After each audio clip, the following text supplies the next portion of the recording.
Olá, sejam bem-vindos ao nosso canal. Meu nome é Renata Medina Felícia e hoje nós vamos falar de um tema muito importante sobre o trabalho escravo contemporâneo.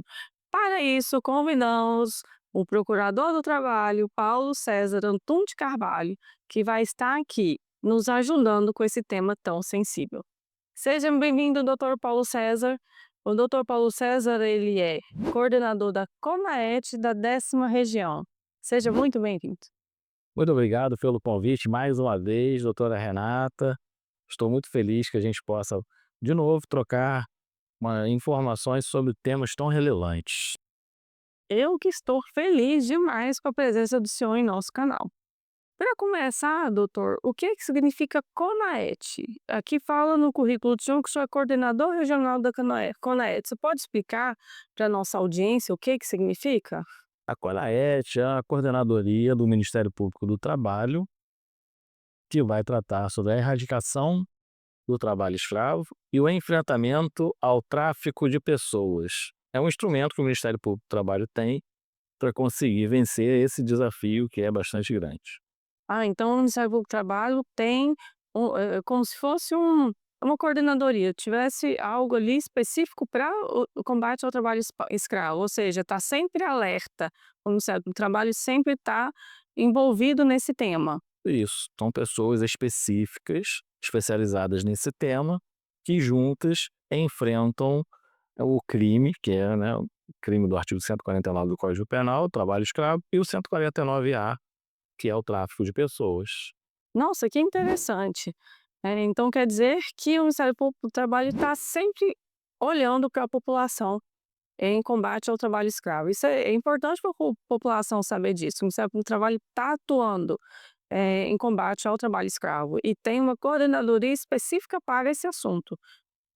Doutor, vamos lá. Afinal, de forma simples, o que é o trabalho escravo dentro da legislação brasileira e quais são esses elementos que caracterizam esse trabalho? Bom, primeiro é importante que as pessoas saibam que isso não é invenção da cabeça de nenhum procurador do trabalho ou de algum dos órgãos parceiros que fazem o enfrentamento ao trabalho escravo contemporâneo. A previsão é do artigo 149 do Código Penal, que diz que submeter alguém a trabalho em condições análogas às de escravo é crime. E nós temos 4 situações que podem caracterizar o trabalho escravo: a condição degradante, a servidão por dívida, o trabalho forçado, a servidão por dívidas com o empregador. E quais são os sinais mais comuns que indicam que um trabalhador pode estar submetido a uma condição análoga a escravo?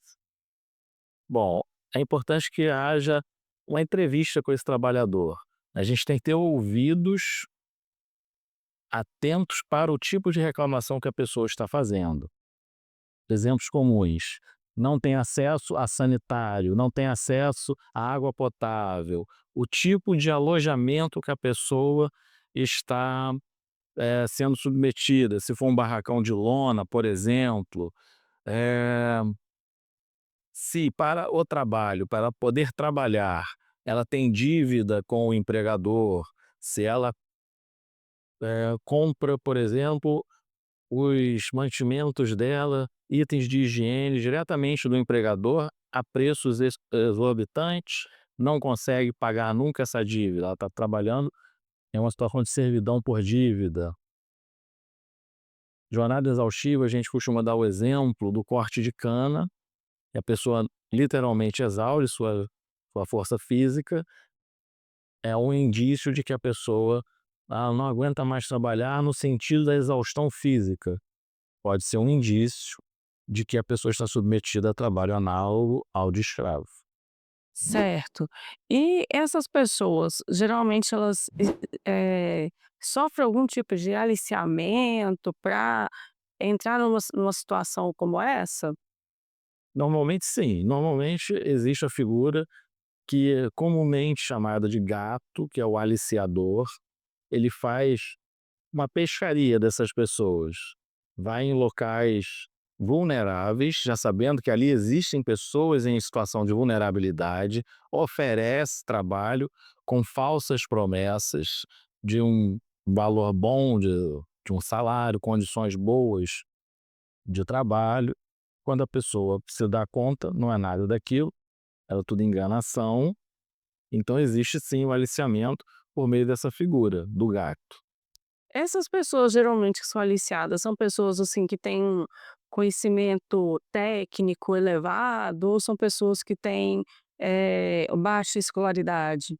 Normalmente são pessoas de baixa escolaridade, situação de vulnerabilidade social, vulnerabilidade econômico-financeira.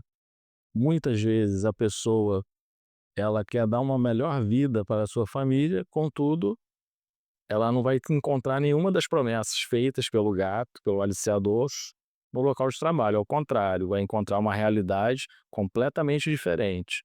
E se arrisca e se submete a isso a pessoa que precisa sobreviver.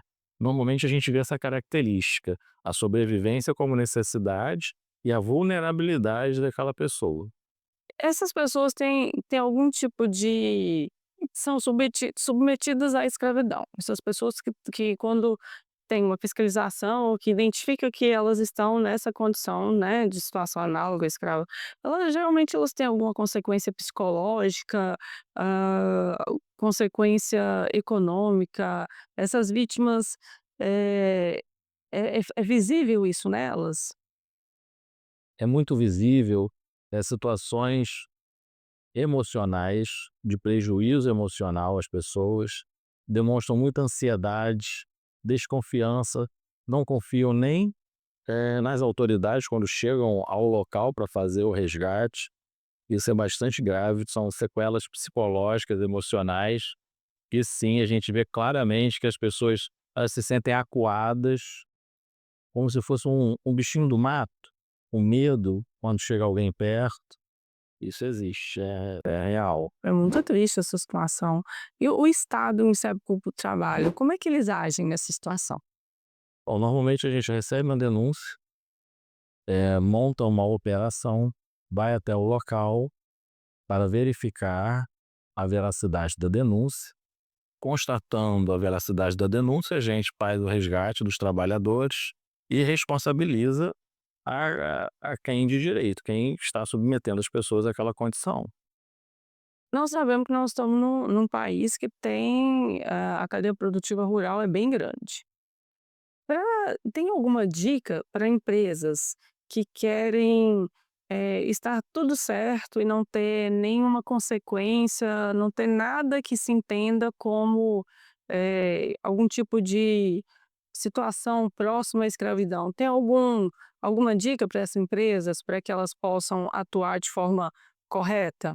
A dica é fiscalizem a sua cadeia produtiva.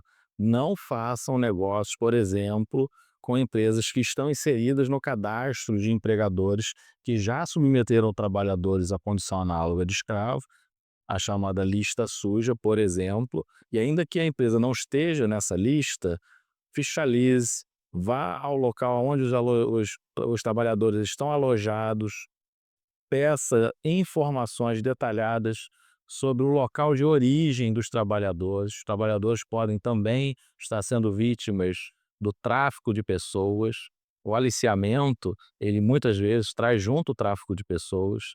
Então é importante que as empresas contratantes, tomadoras de serviço, em caso de terceirização, serão responsabilizadas de forma solidária.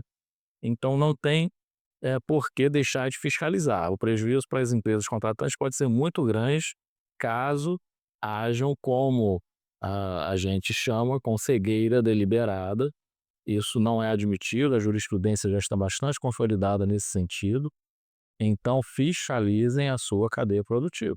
Ou seja, fiscalizar os intermediários. Fiscalizar os contratados, as empresas contratadas, seja empresa formal ou não. Às vezes, no meio rural, o contrato não é formalizado por escrito, é um contrato verbal e às vezes não é com uma empresa, com CNPJ, com tudo certinho. Então é preciso que esteja atento com quem você está contratando para não acabar entrando num barco furado.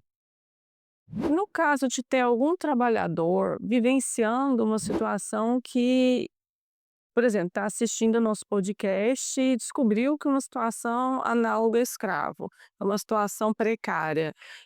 Porque existe isso, né, às vezes eles estão tão inseridos naquela situação que eles não têm nem noção de que aquela situação é uma situação, que nós entendemos, que a legislação entende como escravidão. Não é assim? Que eu estou errada? Os trabalhadores geralmente não percebem isso. E como é que esse trabalhador, ele pode fazer algum tipo de denúncia? Como é que ele pode, se tentar se livrar daquela situação? É muito comum isso que a senhora falou, o trabalhador, ele está acostumado com uma situação social tão ruim, que quando ele, no trabalho, tem uma situação igual, ou às vezes pior do que a que ele tem em casa, exemplo, sem sanitário, tem que fazer necessidade fisiológica no mato, não tem acesso à água potável, o acesso à água muitas vezes é feito por meio de uma cacimba, que é um buraco no chão, cavado até achar alguma água, e ele se alimenta consome aquela água imunda, não tem acesso a um alojamento adequado, e a lei nem exige grandes coisas, a exigência da lei é bastante simples, na verdade. Então sim, é muito comum que a pessoa esteja em situação de trabalho análogo ao de escravo, esteja sendo uma pessoa escravizada, ela não se dê conta disso. Contudo, eh, achando que está nessa situação, ela pode fazer uma denúncia. Ela pode ir até alguma unidade do Ministério Público do Trabalho, pode ir a alguma unidade da Defensoria Pública, seja a Defensoria Pública Estadual ou da União, alguma unidade da Polícia Federal para fazer essa denúncia, agência do Ministério do Trabalho e Emprego, isso tudo pessoalmente. Se quiser fazer pela internet, pode fazer por meio do portal do Ministério Público e do Trabalho, que é www.mpt.mp.br, na aba Denúncias. Então vamos deixar essa dica aqui. Caso você conheça alguém que esteja em uma situação como essa, de precariedade, de situação análoga a escravo, situações precárias mesmo, mínimo de subsistência naquele trabalho, tendo que trabalhar para comer, trabalhar para viver e qualquer outro tipo de situação nesse sentido, faça a sua denúncia ao Ministério Público do Trabalho. Ou nas delegacias regionais do trabalho, inclusive a polícia militar, a polícia civil tem ajudado bastante nesse tipo de investigação. Estou certa, doutor? Está certíssima, inclusive o trabalhador pode fazer denúncia também pelo Disque 100, que é um outro instrumento importante. Ótimo. Antes da gente passar para um outro assunto que é bem importante também, é o senhor, de forma prática, já atuou em loco em situações assim, de que existe situação de péssima condição de trabalho? Muitas e muitas vezes já integrei equipes de fiscalização, e é bem triste, é muito triste, é uma experiência que muda a visão de vida de quem participa. E dentro, né, dessa experiência, primeiro, como que é essa experiência? São fiscalizações que fazem? Eh, Quais são quem são os envolvidos? Existem outras entidades, outros órgãos envolvidos? Como é que é o canal? Tem denúncias? Fazem denúncias? Aí vocês montam uma equipe para fazer algum tipo de fiscalização? A gente pode partir de denúncias já feitas, ou a gente pode realizar busca ativa, dependendo, da época do ano. Existem, por exemplo, na agricultura, sazonalidades que permitem a gente fazer uma programação prévia e ir a campo, mesmo sem denúncias, fazendo busca ativa em atividades que já são recorrentemente, eh, flagradas com a utilização da mão de obra escravizada, tá. Ou a gente vai através de denúncias, um caso ou outro, vai um grupo interinstitucional, o Ministério Público do Trabalho, vai com o procuradores ou procuradoras do trabalho, policiais do MPU, vai o Ministério do Trabalho e Emprego, com auditores e auditoras fiscais do trabalho, a Defensoria Pública da União, Ministério Público Federal também vai, com o procurador ou procuradora da República, a Polícia Federal também vai, tanto para ajudar na escolta da equipe, quanto para fazer o trabalho de polícia judiciária. Então todo esse aparato, Ministério do Trabalho e Emprego, acho que eu já falei, né, os auditores, vai todo esse aparato em direção a um alvo. A gente faz uma análise prévia, tem um trabalho de inteligência prévio para proteger toda a equipe, logicamente, facilitar e otimizar o deslocamento. A gente tem auxílio de drones, tem diversas ferramentas tecnológicas que facilitam a chegada até o local que a gente deseja, a gente chama de alvo. Chegando no local, é feita a inspeção propriamente dita, tanto física dos locais que a gente quer inspecionar, frentes de trabalho, alojamentos, entrevistas com todos os interessados, trabalhadores, prepostos da empresa, eventualmente no local, gestores. Então a gente faz uma investigação in loco, naquele momento, normalmente o dia todo. Então é bom a equipe já ir preparada, levar a sua, seu biscoito, banana, maçã, sua água, uma bolsa térmica, porque o ideal Eu vou parar. não ter hora para parar, vai estar muito longe de qualquer possibilidade de acesso à alimentação. Então, é mais ou menos isso que acontece, em resumo. E qual dentro da sua experiência, o que mais te você verificou que mais te atingiu como pessoa, dentro dessas fiscalizações que o senhor já fez? É que os trabalhadores muitas vezes serem tratados pior do que o gado, por exemplo. Ter água pior do que o gado para consumir, ter que dormir junto com porcos em chiqueiro ou em curral, por exemplo, não ter aonde fazer as suas necessidades básicas, ter que fazer tudo no mato, não ter local para tomar banho, ter que se virar em algum riachozinho, não ter como lavar sua roupa.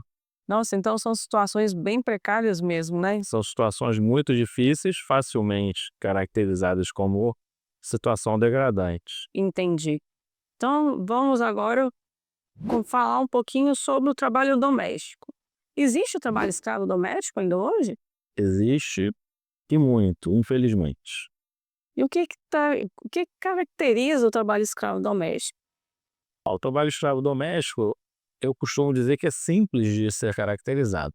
A gente parte de um princípio que existe uma pessoa trabalhando em ambiente doméstico, fazendo afazeres que são de empregada doméstica, e essa é a primeira situação, identificar se a pessoa é ou não uma trabalhadora doméstica. Identificado isso sendo um ponto pacífico e incontroverso, vamos verificar em que condições se dá esse trabalho. Normalmente esse trabalho se dá sem qualquer remuneração.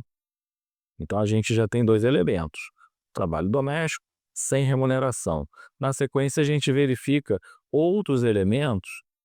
Por quê? Porque quase sempre quando a gente já chega a essa conclusão, que é um trabalho doméstico sem remuneração, em regra, a família vem com o discurso de que aquela pessoa integra a família, faz parte da família ou é como se fosse da família.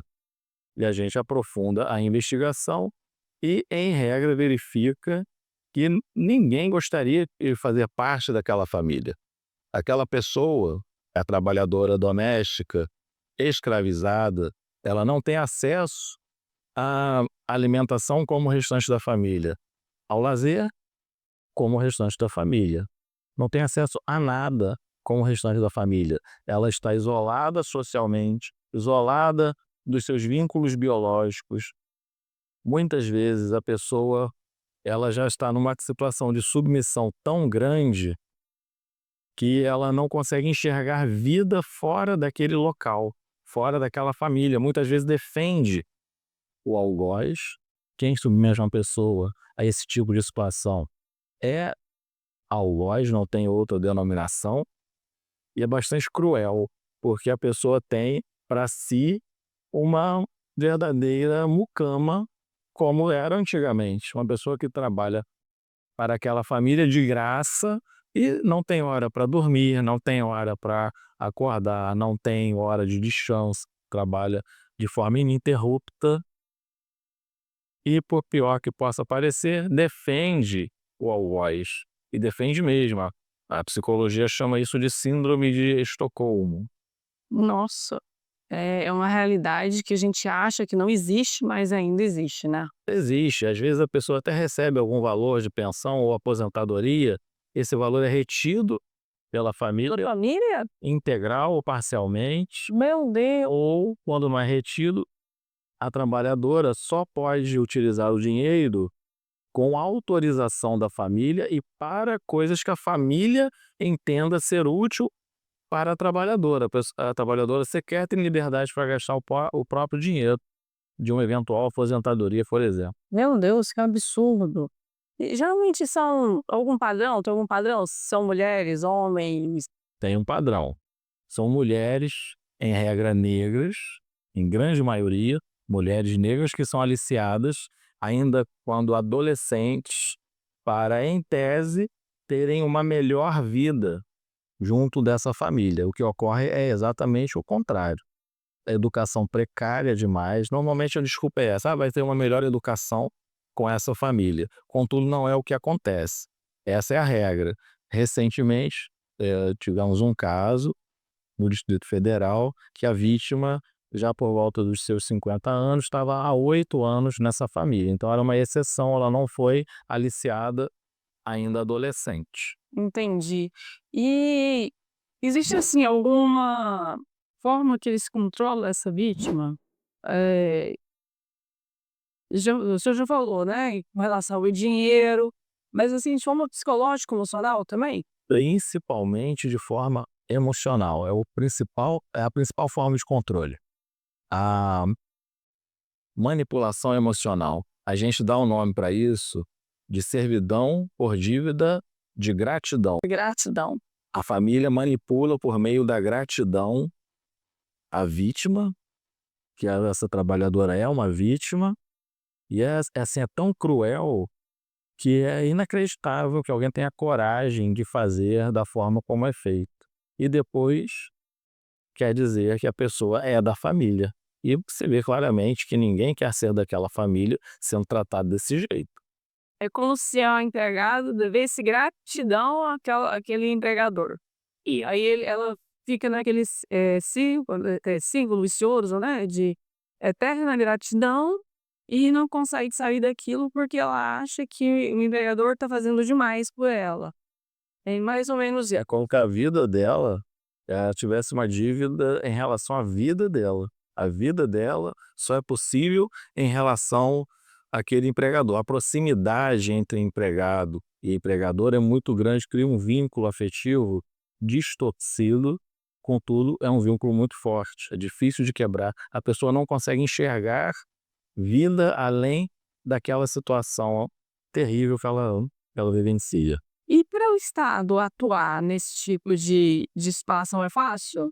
É um desafio muito grande, porque é um ambiente privado, é um ambiente fechado, é difícil a informação chegar até aos órgãos que têm a possibilidade de fazer a denúncia. A gente recebe denúncias de vizinhos, denúncias de outras trabalhadoras domésticas, Não se chegam lá, então geralmente são vizinhos e pessoas que vizinhos e pessoas que têm um mínimo de convívio com essa trabalhadora. Um porteiro, outras trabalhadoras domésticas que porventura encontram, a vítima num parquinho, eh, normalmente por meio de denúncias.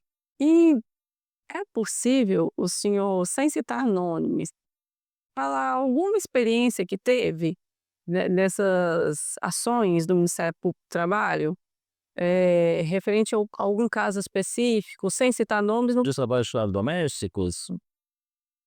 Bom, vamos lá. A gente tem diversos casos, tem que ter cuidado para falar, para não expor principalmente a vítima, mas também o empregador, né. Não não gostaria de expor ninguém.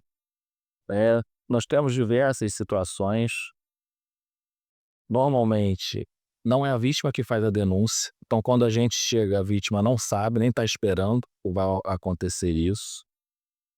Pega todo mundo de surpresa e a gente previamente já estudou toda a situação, tem um trabalho de inteligência prévio, já mapeou os vizinhos, já teve contato aonde a gente consegue, nem sempre é possível. Quando a gente chega, eu vou falar de forma mais genérica para não expor ninguém. A gente já tem uma autorização para ingresso no domicílio, que a gente judicializa antes da operação.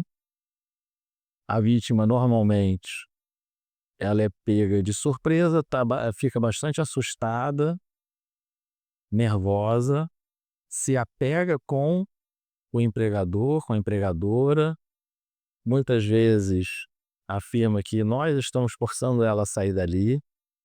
Então, nesses casos de trabalho escravo doméstico, além das equipes que eu falei anteriormente, também integram o grupo psicólogos, assistentes sociais, equipes de acolhimento da pessoa, para poder explicar para a pessoa quem somos nós, o que estamos fazendo ali.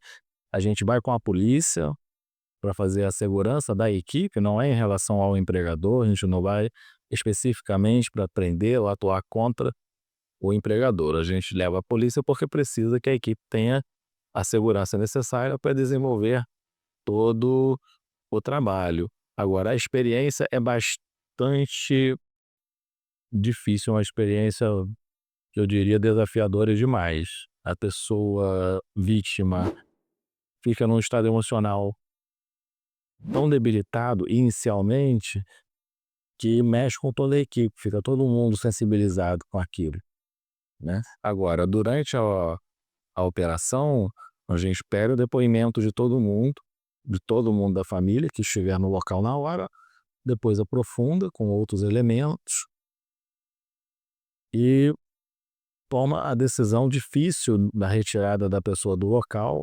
sempre com o consentimento dela, é importante registrar. Ela vai para o acolhimento e em poucos dias, essa é a experiência mostra que a maioria, em poucos dias, já começa a ver a situação de uma outra forma. E nós buscamos, logicamente, que haja o respaldo financeiro para essa pessoa poder mudar de vida, o mínimo de dignidade. A gente cobra da família escravizadora um pensionamento, por exemplo, cada caso vai ser diferente do outro, né.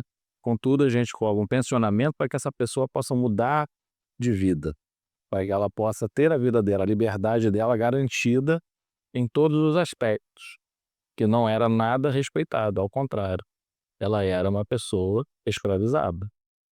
Por curiosidade, o senhor já pegou algum caso ou já viu algum caso de algum e se existe também, né, isso é uma curiosidade agora, de alguma doméstica que tem algum salário elevado e o patrão retém esse salário? Já existiu alguma situação desse sentido? Já existiu, a gente tem algumas situações, alguns exemplos no Ministério Público do Trabalho, em que houve, o casamento forçado da trabalhadora com alguém idoso da família, para que essa doméstica ficasse com a aposentadoria ou a pensão, na verdade, né, ficasse com a pensão desse idoso. E sim, ao ficar com a pensão, quem se utiliza dessa pensão é a família. Isso. Recentemente tivemos um caso. Não a doméstica, ela E não, a não doméstica. tinha acesso a essa pensão. Não, isso é forjado. A gente teve um caso, eu posso falar, porque saiu na imprensa, de uma família que utilizava a pensão nesses moldes para pagar a faculdade de medicina de uma das netas de quem deixou a pensão para pra doméstica. Nossa! E essa doméstica continuava trabalhando para a família sem nem saber dessa pensão, provavelmente. Ela poderia até ter conhecimento sobre a Mas não tem pensão, acesso. acesso nenhum. Meu Deus. E para casos assim, que se alguém tem um vizinho que verifica que está nessa condição, o que fazer? O quem procurar? primeira coisa é respirar fundo e entender que ali tem uma pessoa escravizada.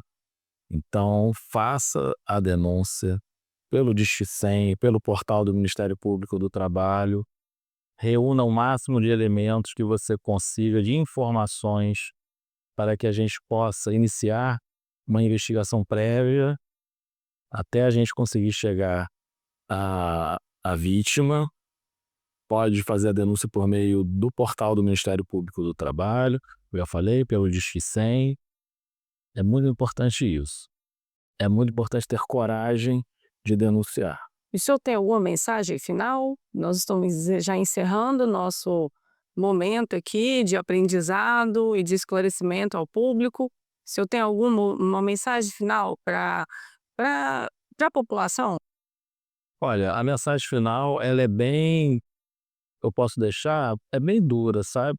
O trabalho escravo contemporâneo existe, as pessoas estão sendo submetidas a condições de trabalho terríveis, péssimas, sub-humanas. A lei chama isso de condição degradante de trabalho. No ambiente doméstico, sim, existem pessoas escravizadas trabalhando de graça para famílias, e são muitas. Então observem essas situações, achando que é o caso, denuncie, havendo um indício de que é o caso, mesmo que você não tenha certeza, você não trabalha com isso, não tem certeza, denuncie e a gente vai fazer a averiguação. Muito obrigada pela participação do senhor aqui. Estamos muito felizes. Vamos contar com o senhor em outros episódios. Eu que para agradeço a esclarecer a oportunidade. população. E para você, todo trabalho tem que ser digno.